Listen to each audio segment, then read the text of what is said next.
Бұл дыйкан чарба негизи бак. Бұл ушул быйыл 10 жыл болду ушул бакка. Бұл негизи берде 85'te өрүгүбүз бар. Бұл еліктүү ушул ак өрүк. Ак өрүк ушул азыр сезон бошталып, фураларга берип аткан чагыбыз. Кыйынчылыктар жаралбайбы? Терүүдө жетишесиздерби? Же кошумча жумушчу? Кошумча жумушчу өздөрү берет, алуучулар. Ошолор келип сартырып калат, биз өзүбүз терип беребиз. Өзүң терип берген жакшы. Мында кийинки жылгы нодаларны жалдасаң, неме кутташашы мүмкүн. Ошон үчүн өзүбүз терип беребиз биз. Анан сортировщикти өздөрү берет, өздөрү ошолор айткандай сортировка кылып, упаковка кылат. Анан биз апарып беребиз, тарабыздан өткөзүп. Негизи бакка кандай кам көрөсүздөр? Эрте күздөн өрүктү жий болгондон кийин мөбасы, жийил болгондон кийин удобрениясын беребиз. Удобрения берип, ошол эрте баарда удобрения беребиз. Анан ошол февралдан бери күн жылып 20-ларда бир ширесиге дар чачабыз. Ошол удобрения калган өрүк аяктан берген болсо, ыстыгыдан, суудан сактаган болсо боло берет өрүк негизи. Бул жерде өзү бир жумада бүтөт өрүк. Бир жума иш кылсак, бир жумада бүтөт. Башка өрүктүн сорттары барбы бул жерде? Башка сорттор да бар, буларды ыстык алып кетти. Бул кандек деп коет. Тепкишке чыгып туруп Кандектер. Кандай болду? Быйылгы түшүм 100% жакшы болду. Анан исфарак бар бу жерде. Исфарактагы ыстык алды гүлүндө. Канча түшүм бербей калды? Ак өрүк эле жакшы болду. 100% жакшы десем болот. Биринчи üzüm, экинчи üzüm, үчүнчү üzüm. Биринчи üzümdü 240'tan бердик. Анан азыр экинчи üzüm болду 150'тен сүйлөшүп. Фураларга, договорго. Булардан фуранын келбей калганы, анан базарда өрүктүн арзандаганы деп түшүндүрүп аташ бизге. Азыр эми терген өрүңүздөрдү каяка экспорттолот? Булар Россияга экспорттолот негизи. Өрүктүн баары Россияга экспорттолот. Баткен район аймагында 5727 гектар айнтагы көп жылдык бактар, өрүк бактарыбыз бар. Мунун ичинен 5090 гектар бүгүнкү күндө түшүм берүүчү бак.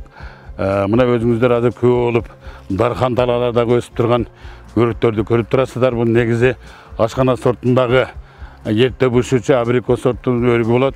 Бул негизинен бүгүнкү күндө булар дыйкандар тарабынан инвесторлор келген, мына көздөр Кудай таала ушунчалык эметип, мына канчалык адам баласы ушул даракта мемени салган ушунча жерге ийилет. Болуп атат эми жалпы бүгүнкү күнгө карата 970 тоннан ашык өл түрүндөгү мөмө жемиш өрүк негизинен Россия Федерациясына экспорттолду. Дагы мына кызуу өрүктөрдү терүү кызуу жүрүп атат. Инвесторлор келген, быйыл элдин райондогу дыйкандардын маанайы жакшы.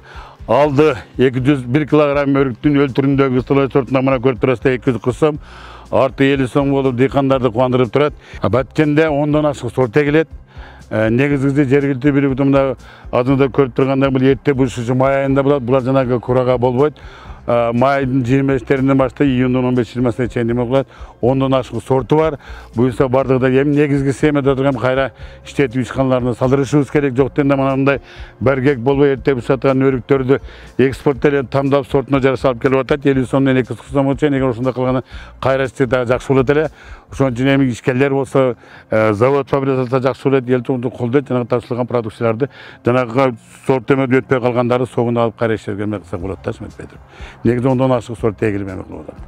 4 жылдан ашкан эме кылып, мына сиздер көргөн өрүк бактар азыр кидет 7 жылдан 10 жылга чейин мектеп бактар. Мына азыр көрүп тургандай түшүмдөр жакшы, элдин маанайда өсүп турат да.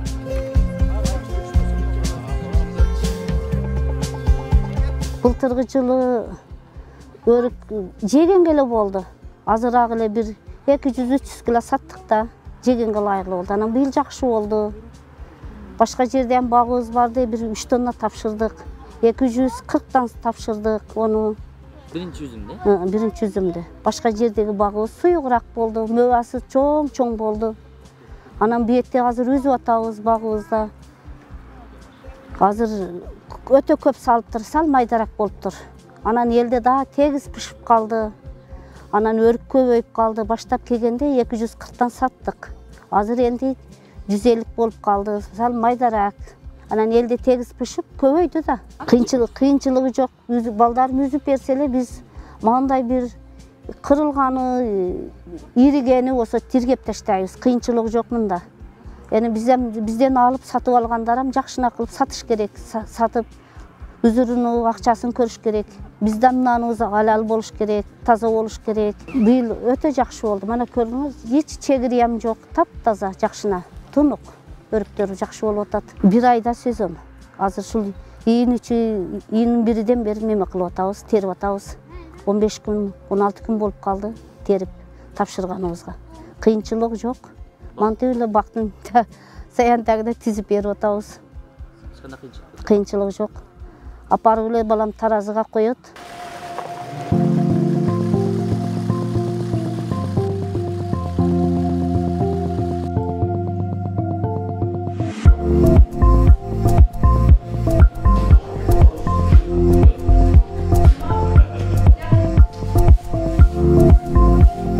Баткендин Карабак айыл өкмөтүндө логистикалык борбор ачылды. Бул жерде Баткендин бренди болгон өрүктөр кайрадан иштетилип чыгып, упаковкаланып 3 мамлекетке экспорттолот. Япония, Россия, Америка Кошмо Штаттарына.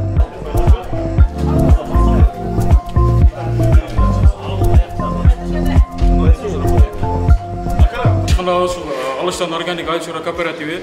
Ушул кооперативге бүгүн мына өрүктү кайра иштетүүчү логистикалык борборду курдук буюрса, бул Баткенде жаңылык, ушундай толук кандуу иштеген логистикалык борбор Баткен районунда биринчи жолу курулду. Ушул жерде турабыз, биздин максатыбыз ушу Баткен өрүгүн органикалык жол менен өндүрүп, тышкы рынокко чыгаруу. Ушу бүгүнкү күндө кыйналып турган жөнөкөй фермерлерге жакшынакай киреше алып берип, элдин турмуш деңгээлин оңдоп Кудай буйрса. Ишке Кудай буйрса ушул сезондо аракет кылдык. Азыр оборудованиялар 3 фаза менен иштейт. Свет азыр тартылып атат.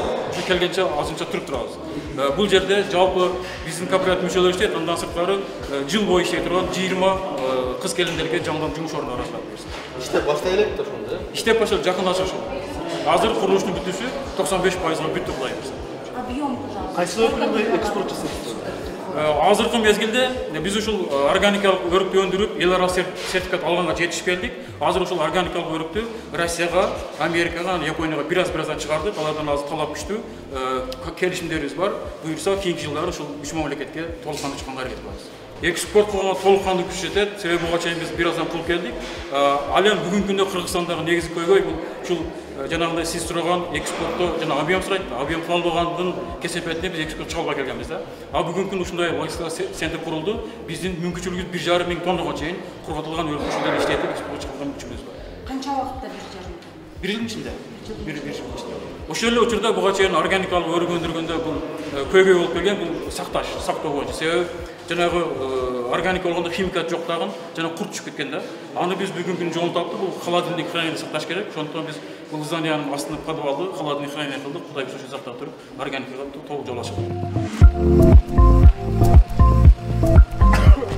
Алыштан органик айыл чарба кооперативи бул жерде 4 тараптуу келишим негизинде Япония, айыл өкмөтү, жеке ишкер жана райондук мамлекеттик администрация тарабынан 4 тараптуу келишим түзүлүп, буга чейин ошол долбоордун алкагында 500 фермер окутулган.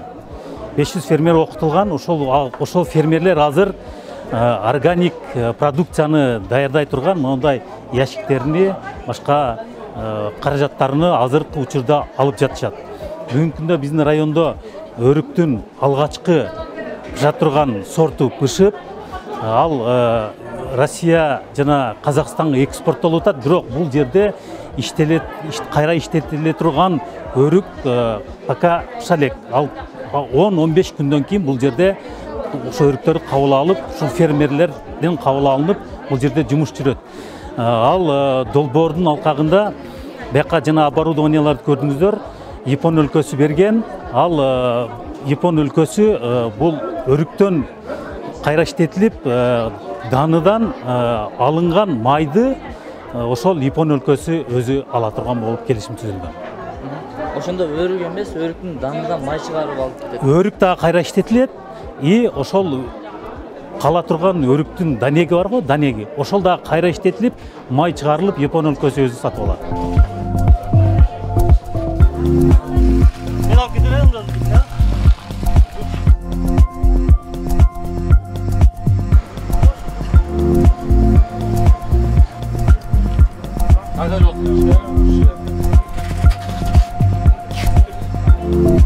Biz 240'dan başlamıştık ушул жерде фураны. Анан 220'dan ал жака барып жетиши спрос кандай болот? Анан бул жакта ценасы бүгүнкү цена 100'дөн 150'ге чейин болуп атат. Өрүктүн уже майдаланып баштады да, уже пышып дегендей. Ошол Россияга магазиндерге баягы чоң магазиндер, Магнит жана башка магазиндер. Сурут талап кандай болот башка рыноктарда өрүккө? Сурут талап быйыл өзүңүздөр көрүп тургандай күчтүү, жакшы тартып атат. Бизде сыртта баягы чыгып кеткен какмаш деп коет, начарларын дагы Бишкектерге кетип, ошол кыскасында өрүктөр жылдагыдай төгүлбөй жатат да ошол. Мына жолдо тосуулар болбосо 3 күн 4 күндө жетип барат баары. Анан кичине документацияда азыр водительдер айтып атат, кичине кыйынчылык болуп атат деп. Быйыл ошол жакшы баары жетип. Тоннасы 20 тонна барып, полный разрешение ошого жасалат да бул жактан. Айыл өкмөттөрдөн разрешенияны путевой листтерди алабыз. Ошонун артына барыбыз барат. Бизден бул жерде точкалар дагы башкалар бар. Биз өзүбүз 5 фора 100 тоннадан ашып жөнөттүк.